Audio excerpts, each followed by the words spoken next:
everyone, how are you? Myself Jyoti Gupta. Welcome back with my new video. In this video I am going to explain you question number 8.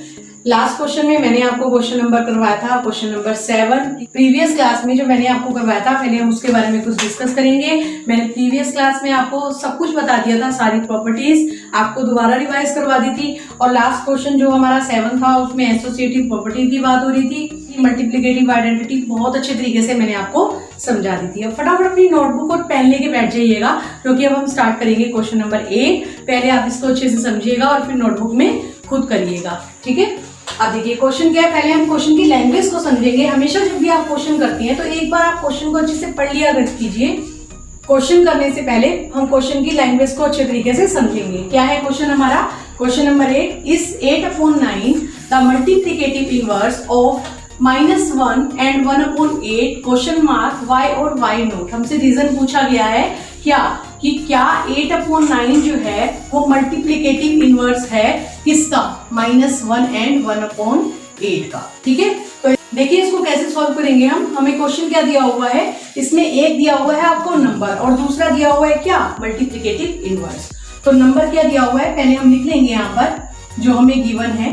Number दिया हुआ है हमें -1 and 1/8, ये हमें given है। अभी हमें जो गिवन है वो उसी की बात कर रहे हैं। और मल्टीप्लिकेटिव इनवर्स मैं शॉर्ट में लिख रही हूँ यहाँ पर आई। क्या है मल्टीप्लिकेटिव इनवर्स? 8/9। लास्ट वीडियो में मैंने आपको एक कंसेप्ट क्लियर करवाया था कि इन दोनों का जो इनवर्स होता है वो किसके इक्वल होता है? 1 के इक्वल होता है। मैं एक बार फिर भी आपको याद दिलवा दूं, मैंने इनका कंसेप्ट करवाया था आपको। क्या था वो कंसेप्ट? मैंने आपको कहा था अगर मैं A/B लेती हूँ और इसी के ही इनवर्स से यानी कि मल्टीप्लिकेटिव इनवर्स से B/A से अगर मल्टीप्लाई करती हूँ तो मेरा आंसर क्या आना चाहिए? 1 आना चाहिए, ठीक है। मेरा आंसर क्या आना चाहिए? 1 आना चाहिए। यही मैंने आपको बताया था लास्ट टाइम। अब देखिए मैं इसको कैसे सॉल्व करूंगी। इसका मतलब मेरा ये है कि मैं नंबर और मल्टीप्लिकेटिव इनवर्स को, यानी नंबर मेरा क्या दिया हुआ है यहाँ पर -1 and 1/8 नंबर। अब हम इसको सॉल्व करेंगे। देखिए -1 and 1/8 ये हमें मिक्स फ्रैक्शन दिया हुआ है। हम मिक्स फ्रैक्शन को कैसे सॉल्व करेंगे? पहले सिंपल फ्रैक्शन में करेंगे। सिंपल फ्रैक्शन में करने के लिए हम इसको कैसे सॉल्व करते हैं? 8 को मैं 1 से मल्टीप्लाई करूंगी, ठीक है। 8 1 जा 8, फिर 1 से क्या कर दूंगी? प्लस, तो क्या आ जाएगा? -9/8। अकॉर्डिंग टू क्वेश्चन हमारा क्या होना चाहिए? नंबर इंटू मल्टीप्लिकेटिव इनवर्स हमारा किसके इक्वल होना चाहिए? 1 के इक्वल होना चाहिए। यही मैंने बताया था आपको, लास्ट टाइम भी बताया था यही, ठीक है। ये मेरा कंसेप्ट है और यही कंसेप्ट मैंने यहाँ भी आपको क्लियर किया है, ठीक है। अब देखिए मैं इनके अकॉर्डिंग क्या करूंगी। नंबर मेरा क्या है? -9/8 इंटू और मेरा मल्टीप्लिकेटिव इनवर्स क्या दिया हुआ है यहाँ पर? 8/9। देखिए अब मैं इसको सॉल्व करूंगी। क्या करूंगी? सॉल्व करूंगी। देखिए 8 1 जा 8, 8 1 जा 8, 9 1 जा 9, 9 1 जा 9। मेरा क्या आंसर आ गया? अब यहाँ पर एलसीएम नहीं लेना, मैं बार बार आपको बोल रही हूँ। मल्टीप्लिकेशन में न्यूमरेटर से मल्टीप्लाई होता है और डिनोमिनेटर से मल्टीप्लाई होता है। इसमें एलसीएम नहीं लेते हैं। कैसे? देखिए 1 1 जा 1 अपॉन में 1 1 जा 1, माइनस लगाना नहीं भूलना है आपको। अब इसको हम कैसे लिख सकते हैं?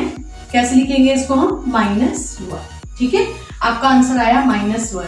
तो क्या अब ये मल्टीप्लिकेटिव आइडेंटिटी है? नहीं है, क्योंकि आंसर तो हमारा 1 आना चाहिए था। आंसर हमारा क्या आना चाहिए था? 1। अब हम यहाँ पर क्या लिख देंगे? 8/9 is not multiplicative inverse of -1 and 1/8। अब इसका रीजन भी देंगे जो आपसे क्वेश्चन में कहा गया है, वाई और वाई नोट, ठीक है। Because their product is not equal to 1, because their product is not equal to 1। इस चीज का आपको ध्यान रखना है खासकर, ठीक है। ये आपको रीजन देना है और ये क्वेश्चन यहाँ पर आपका क्या हो जाता है? Clear. It is clear. I think you better understand. Now let me start. Question number 9, exercise 1.1 is 0.3 the multiplicative inverse of 3 and 1/3 question mark y और y नोट। इससे पहले कुछ याद आया होगा आपको, प्रीवियस क्लास में मैंने आपको एक क्वेश्चन करवाया था, इसी से रिलेटेड था, नंबर और मल्टीप्लिकेटिव इनवर्स का। सेम वैसा ही क्वेश्चन है, बस इसमें पॉइंट में दे दिया है। क्वेश्चन में कहा है is 0.3 the multiplicative inverse of 3 and 1/3। मैंने प्रीवियस क्लास में मैं आपको याद दिलवा दूं, मैंने आपको क्वेश्चन नंबर 8 करवाया था, उसमें भी सेम मिलता जुलता क्वेश्चन होगा आपका, और उसको आपने अच्छे से देख लेना है और अच्छे से उसकी वीडियो देख लेनी है, ताकि आपको वो क्वेश्चन जो है उसका कंसेप्ट क्लियर हो जाए। लेकिन कंसेप्ट में आपको फिर एक बार याद दिलवा देती हूँ, क्या है इसका कंसेप्ट।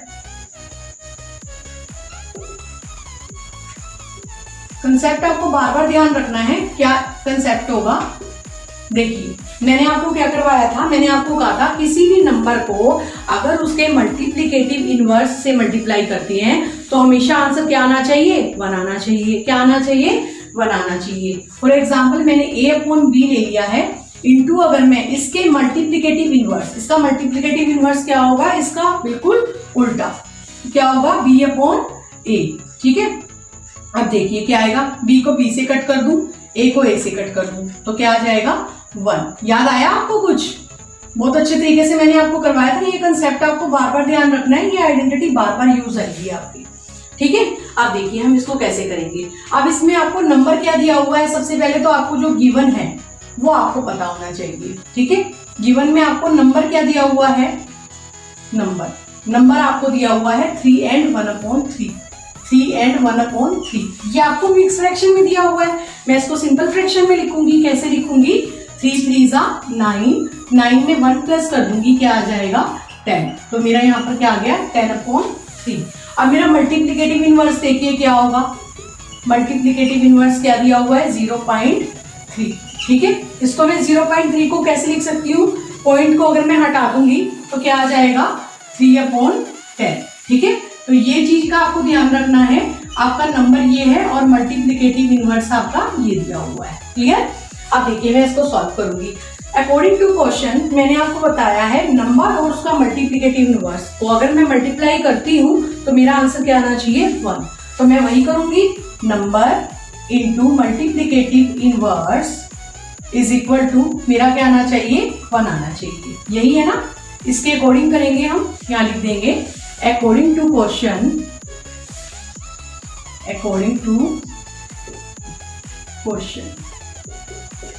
ठीक है। एक एक कंसेप्ट आपको क्लियर हो रहा होगा और वीडियो को ध्यान से देखते रहिएगा। अपनी नोटबुक और पेन हमेशा अपने पास रखिएगा जब भी आप मैथ्स करते हैं, और रेगुलरिटी अपनी बनाए रखिए ताकि आपको एक एक कंसेप्ट, एक एक स्टेप जो है बहुत अच्छे तरीके से समझ में आता रहे। अब देखिए नंबर क्या दिया हुआ है आपको, मैं क्या लिखूंगी यहाँ पर, 10/3, और यहाँ मल्टीप्लिकेटिव इनवर्स का लिखूंगी 3/10। अब मैं ये देखूंगी क्या इसको सॉल्व करने पे 1 आ रहा है। देखिए 3 को 3 से कैंसिल कर दूंगी, 10 को 10 से कैंसिल कर दूंगी, क्या आ जाएगा मेरा यहाँ पर 1। क्या आ जाएगा 1। हो गया क्लियर? तो ये क्या हो गया, मल्टीप्लिकेटिव इनवर्स है या नहीं, बिल्कुल है। तो मैं यहाँ पर क्या लिखूंगी, देखिए 0.3 is the multiplicative inverse of 3 and 1/3। ठीक है, बिकॉज मैं रीजन भी दूंगी, मुझे रीजन भी बोला गया देने के लिए, बिकॉज देयर प्रोडक्ट, यानी प्रोडक्ट क्या होते हैं, multiply, their product is equal to 1। Clear? यहां तक हम बिल्कुल लिखेंगे क्योंकि जो बोला है हमें क्वेश्चन में वो पूरा कंसेप्ट हमने यहाँ पर लिखना है। इस चीज का आप खास ध्यान रखेंगे, ये चीज आपको लास्ट में क्या करनी है, लिखनी है। 0.3 is the multiplicative inverse of 3 and 1/3 because their product is equal to 1। इससे पहले लास्ट क्वेश्चन में आपका इक्वल नहीं आ रहा था तो वो मल्टीप्लिकेटिव इनवर्स नहीं था। इस कंसेप्ट को आपने बार बार ध्यान से देखना है, आपको सब चीज क्लियर हो जाएगी। तो लास्ट वीडियो में मैंने आपको क्वेश्चंस करवा दिए थे, इस वीडियो में भी मैंने आपको क्वेश्चंस के कंसेप्ट क्लियर करवा दिए हैं। आप अच्छे से देख लीजिएगा, अच्छे से समझ लीजिएगा। फिर भी अगर आपको नहीं आता है तो आप मुझसे बात कर सकते हैं, कमेंट्स कर दीजिएगा, मैं आपको वो क्वेश्चन समझा दूंगी। मेरे ख्याल से मैंने एक एक स्टेप करवाया है तो आपको अच्छे तरीके से समझ आ गया होगा। और स्टूडेंट, मेरी आपसे ये रिक्वेस्ट है कि आप जो अपने होमवर्क हैं वो भेज दिया करिए, क्योंकि हमें भी थोड़ा मोटिवेशन मिलता रहता है कि आप हमारा जो काम है वो प्रॉपर कर रहे हैं और हम भी आगे जो है अपने वीडियो बनाने में एक्टिव रहते हैं। और जब तक आप हमें सपोर्ट नहीं करेंगे हम आगे कैसे बढ़ेंगे। इसीलिए वीडियो को ध्यान से देख के रेगुलरिटी बनाए रखिएगा और नोटबुक और पेन लेकर के हमेशा साथ बैठिएगा। क्वेश्चंस आप सारे कर लीजिएगा, जो नहीं आएगा समझ में रिपीट करवा देंगे, लेकिन आप अपनी रेगुलरिटी बनाए रखिएगा। अगर मेरी वीडियो पसंद आती है तो लाइक जरूर कर दीजिएगा और मेरे चैनल को सब्सक्राइब कर दीजिएगा, क्योंकि जो अगले वीडियो की नोटिफिकेशन है वो आपको मिल जाएगी। और लास्ट में मैं आपसे यही कहूंगी, stay at home and save life. It's clear. Thank you.